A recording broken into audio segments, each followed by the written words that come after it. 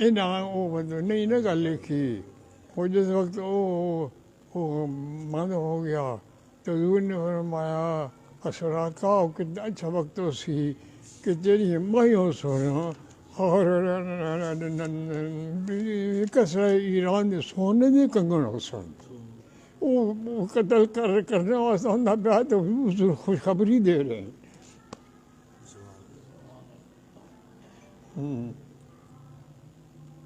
ام معبد کی بکری دودھ دینے لگی۔ دوران سفر میں حضور نبی اکرم صلی اللہ علیہ وسلم ام معبد کے خیمے میں پہنچے۔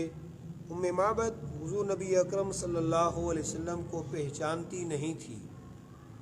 آپ نے اس سے پوچھا تمہارے پاس دودھ ہے؟ کہا نہیں، میری بکریاں باہر ہیں۔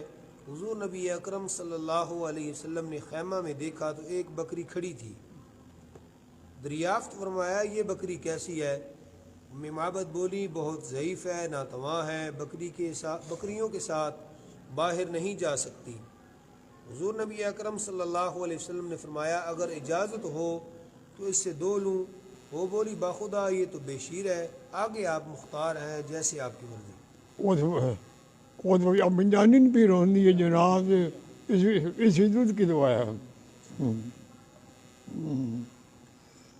حضور نبی اکرم صلی اللہ علیہ وسلم نے اس بکری کو اپنے پاس بلایا اور اس کے تھنوں پر ہاتھ پھیرا، پھر برتن منگوایا۔ آپ نے اس قدر دودھ دوہا کہ وہ برتن بھر گیا اور اس سے تمام ساتھیوں نے سیر ہو کر پیا۔ ایک برتن اس کے بعد ام معبد کو بھر کر دیا اور دوستوں کے ہمراہ وہاں سے روانہ ہو گئے۔ ام معبد کہتی ہیں کہ یہ متبرک بکری ہمارے پاس حضرت عمر فاروق رضی اللہ تعالیٰ عنہ کے زمانہ تک رہی۔ اس بکری کی زیارت کرنی چاہیے۔ ہم اس سے صبح و شام دودھ دوتے رہتے تھے، حالانکہ عرب کے سب قبیلے اس سال دودھ سے محروم ہو گئے۔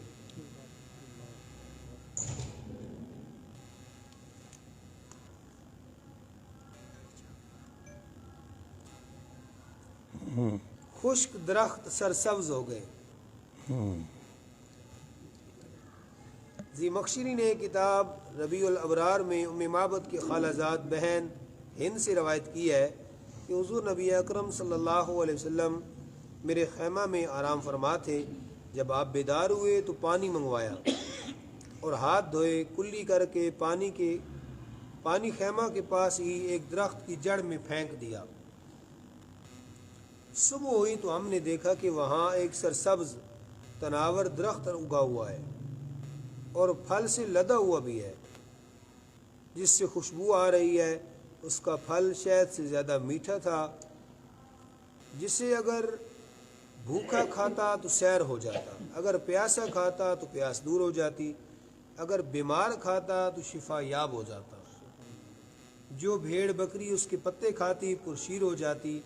ہم نے اس درخت کا نام مبارکہ رکھا تھا۔ لوگ دور دور سے ہمارے پاس بیماروں کو لے کر آتے، جو اس کا پھل کھاتے شفا یاب ہو جاتے۔ ایک دن ہم نے دیکھا کہ اس کے تمام پتے خزاں دیدہ ہو کر زمین پر آ گرے ہیں۔ ہمیں بہت دکھ ہوا۔ ناگہاں حضور نبی اکرم صلی اللہ علیہ وسلم کے انتقال کی خبر ملی۔ اس واقعہ کے 30 سال بعد ہم نے دیکھا کہ اس کے تنے سے ٹہنیوں تک کانٹے ہی کانٹے ہیں اور پھل جھڑ گئے ہیں۔ اسی دن سیدنا علی المرتضی رضی اللہ تعالیٰ عنہ کی شہادت کی خبر ملی۔ اس کے بعد پھر اسے پھل نہیں لگا، تاہم اس کے پتوں سے نفع اندوز ہوتے رہے۔ ایک دن ہم اٹھے تو اس کے تنے سے خون بہہ رہا تھا، اس کے پتے مرجھا گئے، ہم بہت مغموم ہو گئے۔ ناگہاں سیدنا امام حسین رضی اللہ تعالیٰ عنہ کی شہادت کی خبر ملی۔ اس کے بعد وہ درخت سوکھ گیا اور گر گیا۔ زمخشری نے اس بات پر حیرت کا اظہار کیا کہ یہ قصہ بکری کی قصے کی طرح مشہور نہیں ہوا۔ یہ مشہور کوئی نہیں ہویا۔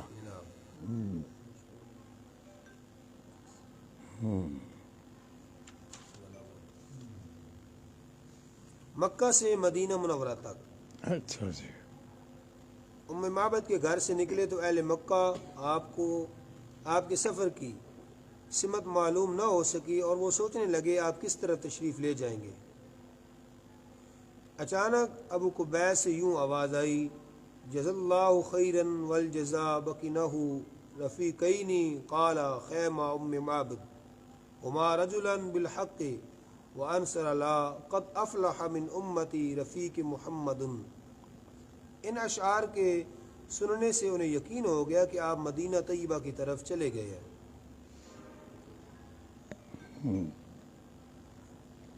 بریدہ علمبردار مصطفیٰ صلی اللہ علیہ وسلم۔ اسی سفر کے دوران بریدہ اسلمی اپنے قبیلے کے 70 سواروں کے ہمراہ حضور نبی اکرم صلی اللہ علیہ وسلم کو ملا۔ حضور نبی اکرم صلی اللہ علیہ وسلم نے بریدہ کا نام سنا تو دیکھ کر فرمایا برد مرنا۔ جب آپ کو معلوم ہوا کہ وہ قبیلہ اسلم سے ہے تو فرمایا سلمنا۔ بریدہ نے آپ سے پوچھا آپ کون ہیں؟ آپ نے فرمایا میں محمد بن عبداللہ ہوں۔ اسی وقت اس نے اشہد ان لا الہ الا اللہ و اشہد انک محمد عبدہ و رسولہ پڑھا۔ اس کے ساتھ ہی حلقہ اسلام میں داخل ہو گئے۔ صبح ہوتے ہی بریدہ نے عرض کی حضور نبی اکرم صلی اللہ علیہ وسلم کیا جھنڈے کے بغیر مدینہ منورہ میں داخل نہ ہونا چاہیے؟ چنانچہ اس نے اپنی دستار کو نیزے پر باندھ لیا اور حضور نبی اکرم صلی اللہ علیہ وسلم کے آگے آگے چل پڑا حتیٰ کہ آپ مدینہ منورہ میں آ گئے۔ جناب رسول اللہ صلی اللہ علیہ وسلم نے بریدہ سے فرمایا تم میرے بعد ولایت خراسان میں ایسے ہی شہر میں جانا جیسے ذوالقرنین آباد کیا۔ اس شہر کا نام مرو ہے، تمہارا وصال اسی شہر میں ہوگا۔ قیامت کے دن اہل مشرق کا نور ان کا قائد ہوگا۔ چنانچہ حضور نبی اکرم صلی اللہ علیہ وسلم نے جس طرح فرمایا تھا ویسا ہو کر رہا۔ بریدہ ایک جنگلی مہم پر گئے تو مرو میں مقام کیا اور وہیں ان کی وفات ہوئی۔ محدثین کا خیال ہے کہ شہروں کے متعلق اکثر احادیث کی صحت محل نظر ہے، مگر حدیث بریدہ صحیح ہے۔ ان کی قبر حکم بن عمر غفاری کی مزار کے پاس ہی ہے جو ایک جلیل القدر صحابی تھے، وہ مرو کے قاضی رہے ہیں۔ انہوں نے حضور نبی اکرم صلی اللہ علیہ وسلم کی وفات سے 50 سال بعد انتقال کیا اور بریدہ 60 ہجری میں واصل بحق ہوئے۔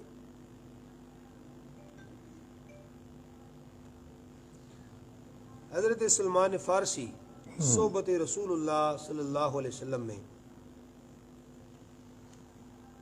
یہ سارے پیراں وچوں ہیں۔ حضرت ابو بکر صدیق کے بعد حضرت سلمان فارسی کا نام ہوندا۔ حضرت سلمان فارسی رضی اللہ تعالیٰ عنہ اسلام لانے سے پہلے مختلف دینی و مذہبی رہنماؤں کے پاس آتے جاتے رہتے۔ ہر مذہبی رہنما انہیں وصیت کیا کرتے کہ میرے بعد فلاں کے پاس جانا۔ یہ پوچھ گچھ کر لیا کرتے ان کی زندگی کے بعد کس کے پاس رہنا چاہیے۔ جب آپ نے آخری راہب سے پوچھا کہ اب مجھے کس کی خدمت میں رہنا ہوگا، اس نے کہا اب دنیا میں ایسا کوئی شخص نظر نہیں آتا جس کی صحبت میں تمہیں امن و سلامتی نصیب ہو۔ ہاں ان قریب نبی آخر الزمان صلی اللہ علیہ وسلم تشریف لا رہے ہیں جو دین ابراہیمی پر ہوں گے۔ ان کی ہجرت گاہ ایسا مقام ہوگا جو دو پہاڑوں کے درمیان واقع ہوگا، اور اس میں کھجور کے درخت کثرت سے پائے جائیں گے۔ نبی آخر الزمان صلی اللہ علیہ وسلم کے دونوں کندھوں کے درمیان مہر نبوت ہوگی، آپ ہدیہ قبول کریں گے، صدقہ نہیں کھائیں گے۔ حضرت سلمان فارسی رضی اللہ تعالیٰ عنہ نے اس نصیحت کو پیش نظر رکھا اور ملک عرب کی طرف رخ کیا۔ جو ہی وہ مدینہ پہنچے تو حضور نبی اکرم صلی اللہ علیہ وسلم ہجرت کر کے قباء میں تشریف لا چکے تھے۔ حضرت سلمان آپ کی خدمت میں کچھ چیزیں لے کر حاضر ہوئے۔ حضور نبی اکرم صلی اللہ علیہ وسلم سے عرض کیا، یہ صدقہ ہے، حضور قبول فرمائیے۔ حضور علیہ الصلوۃ والسلام نے صحابہ سے فرمایا، تم کھا لو لیکن خود نہ کھایا۔ حضرت سلمان نے دل میں کہا کہ ایک نشانی تو پوری ہو گئی ہے۔ سلمان کہتے ہیں کہ بعد ازاں میں صحابہ کرام کی جماعت میں مل گیا۔ جب قباء سے مدینہ تشریف لائے تو میں کچھ چیزیں لے کر حاضر خدمت ہوا۔ عرض کی، حضور یہ ہدیہ ہے، قبول فرمائیے۔ آپ نے صحابہ سے مل کر کھا لیا۔ میں نے اپنے آپ سے کہا، 2 علامتیں پوری ہو چکی ہیں۔ اس کے بعد میں آپ کی خدمت میں اس وقت حاضر ہوا جب آپ جنت البقیع میں ایک صحابی کا جنازہ پڑھنے کے لیے تشریف لے گئے۔ آپ کے کندھوں پر دوشالہ تھا، آپ چادر اور ازار کے طور پر استعمال کیا کرتے تھے۔ میں آپ کے پیچھے پیچھے ہو لیا۔ جب کپڑے کا دامن ایک طرف ہوا تو میں نے مہر نبوت کو ویسے ہی پایا جیسے مجھے بتایا گیا تھا۔ میں جذبات سے اس قدر مغلوب ہوا کہ بے اختیار مہر نبوت کو بڑھ کر چوم لیا اور رونے لگا۔ آپ نے مجھے اپنے پاس بلایا۔ میں نے اپنی ساری باتیں حضور نبی اکرم صلی اللہ علیہ وسلم کو سنائیں۔ آپ نے اسے پسند فرمایا۔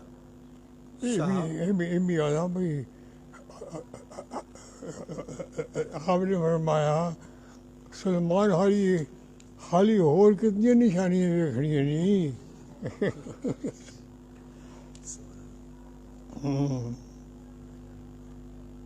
صحابہ کرام علیہم الرضوان نے بھی میری سرگوشی سنی۔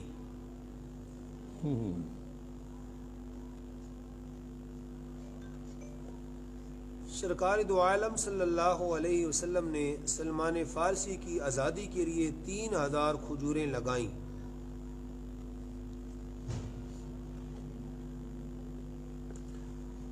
جناب سلمان فارسی ایک یہودی کے غلام تھے۔ حضور علیہ السلام نے انہیں فرمایا، اپنے آقا کو کہو کہ تمہیں آزاد کر دے۔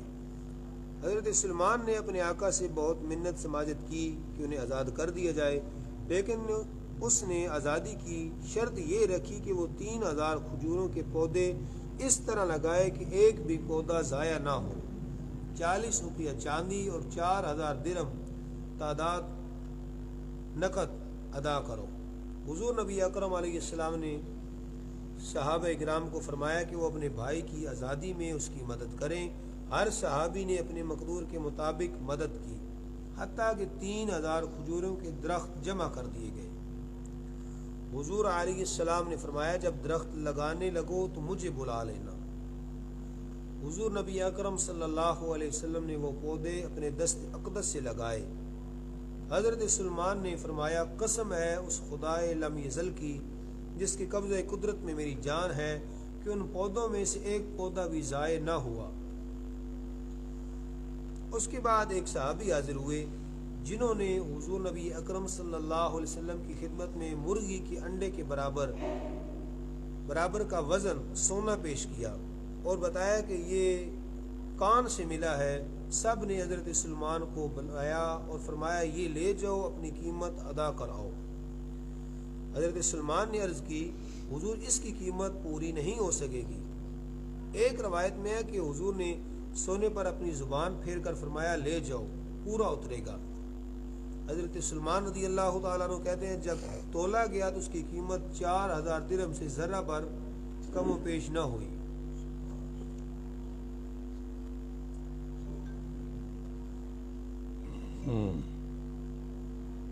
سلمان فارسی پر نگاہ شفقت۔ اچھا، یہ آگے نما آگے پڑھے جانے دوجے۔ جناب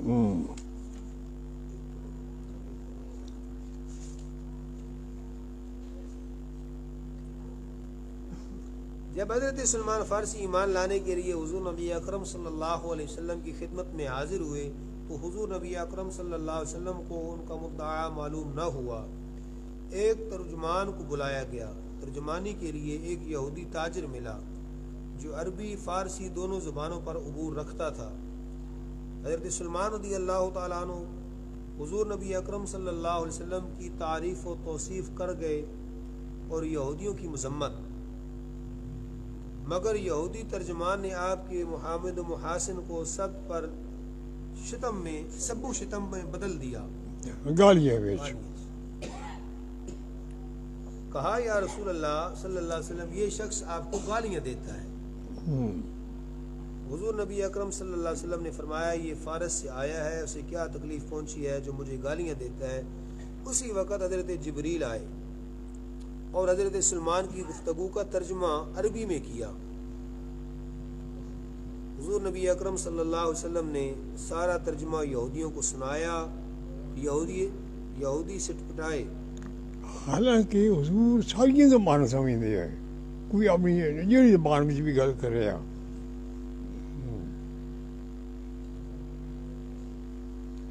جب آپ فارسی ترجمہ جانتے تھے تو مجھے کیوں ترجمان بنایا؟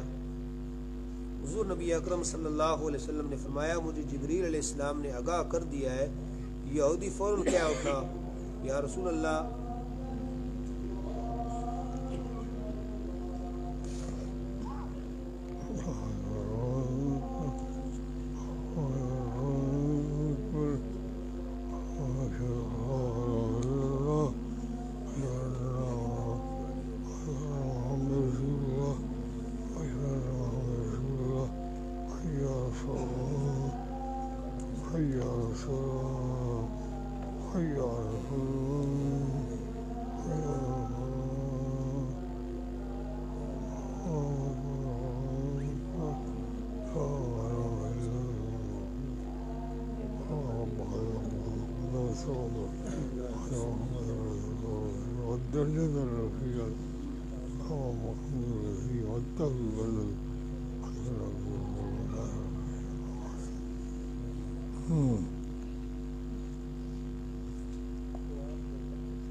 یہودی سٹپٹائے۔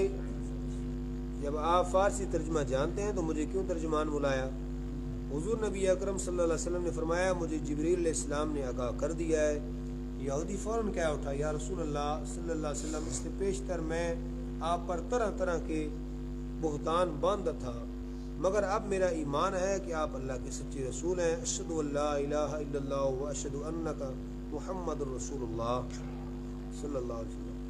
حضور نبی اکرم صلی اللہ علیہ وسلم نے جبریل علیہ السلام کو کہا کہ سلمان رضی اللہ تعالیٰ عنہ کو عربی زبان سکھلا دی جائے۔ جبرائیل علیہ السلام نے کہا یا رسول اللہ صلی اللہ علیہ وسلم انہیں حکم دیں کہ وہ اپنی آنکھوں کو بند کر کے منہ کھلا رکھیں۔ جو ہی حضور نبی اکرم صلی اللہ علیہ وسلم نے آپ کے منہ میں لعاب دہن ڈالا تو آپ سے عربی میں گفتگو کرنے لگے۔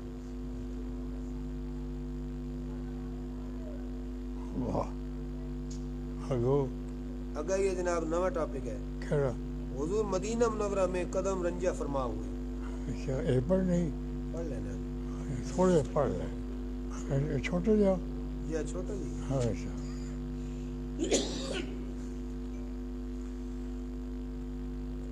حضور مدینہ منورہ میں قدم رنجہ فرماتے ہیں۔ حضور نبی اکرم صلی اللہ علیہ وسلم مدینہ میں داخل ہوئے تو آپ اپنی اونٹنی قصوہ پر سوار تھے۔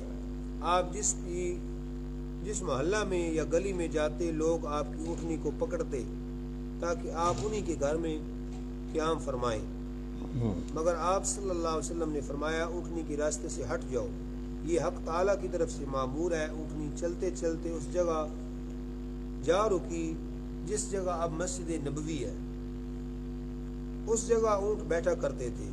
یہ جگہ مدینہ کے دو یتیم لڑکوں سہل اور سہیل کی ملکیت تھی۔ پھر اونٹنی نے دائیں بائیں نظر کی اور اٹھ کر تھوڑی دور گئی۔ حضور علیہ السلام نے اس کی مہار کو ڈھیلا چھوڑ دیا، چنانچہ جہاں پہلے بیٹھی تھی وہیں بیٹھ گئی۔ حضرت ابو ایوب انصاری رضی اللہ تعالیٰ عنہ نے حضور علیہ السلام کا استقبال کیا حضور علیہ الصلوۃ والسلام اترے تو وہ اونٹنی کا سامان گھر لے گئے. پھر ان دونوں یتیم بچوں کو راضی کر کے اونٹنی کو باندھ دیا گیا. مسجد بنا دی گئی. جب حضور علیہ الصلوۃ والسلام نے مدینہ کو اپنے قدم سے شرف بخشا تو عورتیں اور بچے یہ اشعار پڑھتے تھے: طالع البدر علینا من ثنیۃ الوداع وجب الشکر علینا ما دعا للہ داعی. ہن بندے شعر نہیں سن سکتے. طالع البدر علینا وہ بڑے سونے مجید بھی پڑھتے ہیں سلطانہ. حضرت ہزاروں سال سے سارے تو 14 کا چند جھڑ پے نے. دیکھو مدینہ میں ہو دیا گلاں ساریاں ہزاروں سنیت الوداعی وچوں سارے اتنے 14 کا چند جھڑ پیا. حضرت انس رضی اللہ تعالیٰ عنہ کی روایت کے مطابق بنی نجار کی کنیزیں گھروں سے باہر نکل آئیں اور دف بجا کر یہ شعر پڑھنے لگیں: طالع البدر علینا. اچھا جی. نحن جوار من بنی افتخاری ما حبذا محمد من جاری.